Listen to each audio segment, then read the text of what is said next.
Hello guys, kumusta po tayo guys? Ayan, meron po tayong isusurvey ngayon guys sa area ng ating ka-TH. So ito, free survey lang ito guys ha.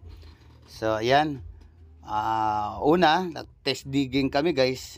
Tapos salaysay ko sa inyo guys lahat po ng kaganapan dito guys. At yung history at mga signage, tapos decoding remap natin na result at sa scanning. Ayan po. So makikita nyo dyan, una ginamitan ko siya ng compass camera. Mapapansin nyo dito guys, nakaharap po tayo sa southwest. Ayan, merong marka dito guys na southwest. Tapos itong bato, kinumpasan natin itong nguso ng bato kasi naka triangle shape siya pero para siyang pointers nakaturo doon sa southwest 165 degree west. So sa harap dyan, sa di kalayuan guys, 1 to 2 meter distance harap ng nguso ng bato, harap dyan is may punong mangga. Kaya nga nag-test digging kami dyan dahil dyan sa puno mismo guys, meron nakuha sila guys, yung may-ari dyan, meron sila nakuha na mga bote, buto at bakal. So nakuha nila dyan guys. So ito, decode muna natin guys. Ito, harap muna tayo sa 45 degree northeast. Diyan po may puno din dyan na isang old tree na tugas kung tawagin dito sa Mindanao guys. Yan, banda dyan tugas sa northeast 45 degree. Pero itong tugas naman guys, hinukay po na may-ari dito. Kaya naging dalawa na po ang hukay dyan. Dyan mismo sa northeast 45 degree, meron pong old tree na tugas. 6 meters distance mula dito sa aking kinatatayuan. Dahil dito nga po yung punong mangga. At dyan po sa di kalayuan, 6 meter distance, puno ng tugas. Alignment po nila guys ay east to west position. So ngayon guys, tingnan natin itong east. Mula dito sa punong mangga guys, mapapansin nyo doon sa di kalayuan around 50 to 60 meters, mayroon pong niyog na palagi pong tinatamaan ng kidlat. Ayun po. So dito naman sa aerial footage po niya, pinalipad natin yung ating drone para po matignan. Ayan, going south, makikita natin dyan sa ibaba, merong falls. Ayan, waterfalls po yan at kantil po dyan pa ibaba. So ito guys, sinali ko lang itong ating footage na aerial sa drone dahil sabi nila ito ay landing daw ng eroplano panahon ng gera, ika nga. Pero hindi natin alam kung totoo o hindi. Basta ito na lang, sinali ko na lang dito, sinabi ko na lang dito sa ating vlog na isa daw itong landing area. So pwede naman dahil makikita natin dito na patag po yung area na yan. Patag po siya. So ayan. Siyempre baba natin yung ating drone. O dyan na po yung ating site. Ayan po, patag na patag po guys. So pwede talaga na magiging landing area yan. Ayan dito guys. Itong may kubo-kubo o may trapal dito yung punong mangga. At pagkatapos guys ng ating remapping, aerial footage at decode at syempre yung pagtatanong natin guys doon sa may-ari kung ano ang history dyan, tapos yung ano ang nakuha sa test digging guys. Kasi ito, pangalawang beses ko na itong napuntahan guys. Una, kasi sabi nila, una naghukay kasi sila dito na around 3 meters. So nakuha nila guys sa ano pa lang guys, 2 meters deep pa lang sa ilalim mismo ng punong mangga. Dito kasi yung punong mangga guys, itong tinayuan ng aking kasama guys. Tapos hinukay nila around 2 meters, nakuha nila yung parang bola ng billiard na bato na kulay blue at isang pula. Tapos ano pa guys, buto ng tao at merong bote na color brown. Yung marka ng bote guys ay Treasure Island. So manufacturing name yun o pangalan ng manufacturer yun o brand name sabi. So dito guys, iniskan natin siya gamit yung ating So ayan guys, keep on watching na lang at fast forward natin para mas mabilis. Ayan. Dito natin in-scan at pakita ko rin sa inyo mamaya kung saan yung prospecting target. So ito guys ulitin ko guys. Yung decoding natin, itong bato na ito na nasa likod, dyan namin nilagay. Yan yung kanina guys na nakita natin doon sa compass camera. Na nakaturo po siya sa punong mangga. Pero nung binaliktad guys o kinuha namin guys, isa palang triangle. Tignan natin. Ayan, so tatanggalin natin yan. Yung parang nguso kanina, yung kinumpasan natin dyan. Papuntang southwest 165 degree. So paturo dito guys. So itong camera natin guys, nandito tayo nakatayo sa bandang west. Ayan, 165 degree west. Dito guys, sa butas na ito, dito mismo ang punong mangga. Ayan. Tapos nung binaliktad namin yung bato na yan, kahit saang anggulo siya baliktarin, naka-triangle o naka-pyramid po siya guys.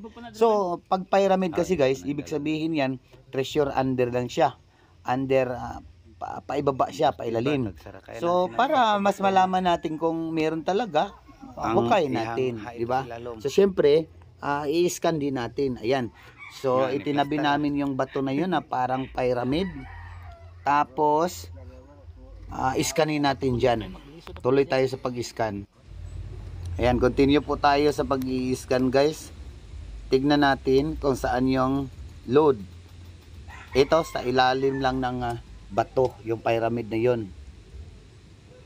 Ayan. So, ito guys, yung pyramid na bato guys is 1 to 2 meter distance lang mula dito sa punong mangga. Itong punong mangga guys, sabi ng tatay dito na 70 years old, hindi pa yan umabot sa panahon ng gera, pero sabi niya, nung dumating siya dito sa lugar na ito, nandyan na yung punong mangga. So tinanggal lang nila guys, nabuwal yung punong mangga sa bagyong Yolanda, na nakaraang malakas na bagyo. Tapos nabuwal siya, ginawang farmland itong area. So ngayon guys, may nakatanim na kasaba. Ayan, kasaba po siya ang tanim dito guys. And tinignan natin yung so direct tayo guys dito sa scan result para makita niyo guys. Ayan, so meron na tayong scan result. So papakita ko sa inyo mamaya. Tapos isi-save ko muna itong ating scan result. Save ko muna at bago ako bumaba o bababa dyan bago ako aahon dyan sa butas, i-detect ko muna siya. So gamitin din natin itong ating Maria Technology version 2.2. Gamitin din natin na bilang metal detector. So panoorin nyo guys kung paano natin siya sinet up at paano natin siya ginawa bago natin ipakita yung scan result. So ayan po, gamitan natin ng sound mode para po maging metal detector po siya. So keep on watching lang guys at pakinggan nyo guys kung mag-iiba o lalakas yung kanyang tunog. Yan yung ibig sabihin na meron siyang mga kalat-kalat na metal dyan sa ilalim o possible bomb.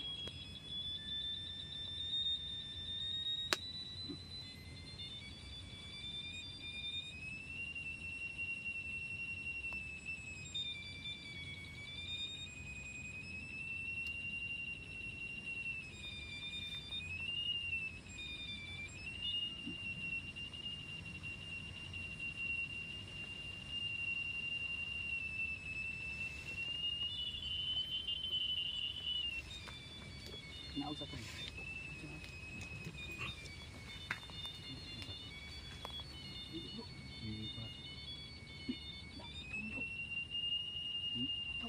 Bakal. Sa. Hindi pa. Kuha na lang ha. Ayun. Bakal dali na ako tapikan mo. Ay lag ko na ay sub ko ah. Diri mo video para na kay kadiri. Sa asal tandog ha. Bakal dili. Bakal. Hindi pa. Bakal mo no? Bakal ba? Hindi ko ah. Ay bato. Ay bato. Bato lapad. Kuan na. Abi na ko. Ano kayang signal diri oh? Wala may tawag yun. Bangag dire. Oy, kinalatan dire. Kana, Wala. kinalatan nila. Oo, pero mabaw ra. Diri na ba tong signal ni Aril? Sabagay.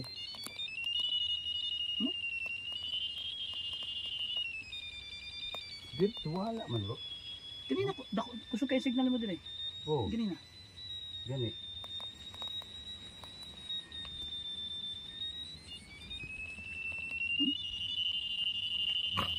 Metal detector ni sa Maria.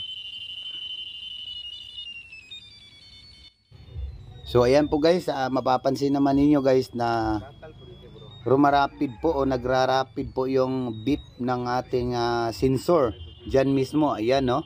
So dyan mismo guys. So ibig sabihin malambot po yung lupa dyan. At dyan po yung pinaghukayan ng hapon guys, pailalim. Tapos makikita natin guys kung saan banda dito guys yung treasure. Dito guys sa kinatatayuan ko guys. And continue watching lang, pakita ko na sa inyo guys yung ating image result na resulta ng ating pag-i-scan dyan.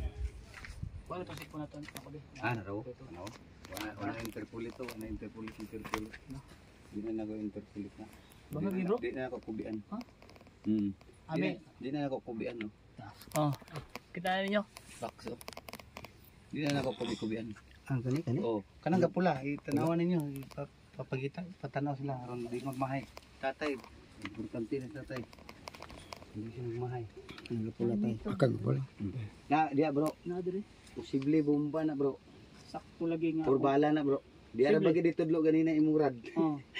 Limbaw tong balibo pag tudlo si murad. Di na to bang. Adi yung bag agun sana siya. Di pataka siguro basta na metal. Ato sa picturean Dal diri. address landong. Ito, landong. Klaro. So ayan, bubuksan na natin yan yung ating naka-save na scan result dito sa ating area guys na pinuntahan. So ayan po, wala pa pong interpolation, makikita na natin dito guys na merong naka-box type dyan sa ilalim around 10.41 meters. So ayan guys, oh, nakikita na siya guys. Wala pa pong interpolation at wala pa pong correct all value. Siyempre guys, para malaman natin guys kung talagang item siya or minerals, i-interpolate po natin siya. Ilaw mo. Ayan, so ito guys, interpolate muna natin guys. Ayan, pagka-interpolate na niya, so ito na yung kuha guys, dyan mismo sa ibaba. Ayan o. Mapula po siya, naka-square type, tapos hugis box na pula, tapos naka-balot ng kulay yellow. So ibig sabihin hard. Nakabalot po siya ng concrete. Ayan. So ayan yung ugat ng old tree, yung tugas. Tapos dito naman sa pinaghukayan, punong mangga. So ayan lang guys. So yan po ang ating exploration ngayong araw guys. So yan lang po guys, shout out kay kay Inson, no, to the group. Thank you so much for watching guys. God bless.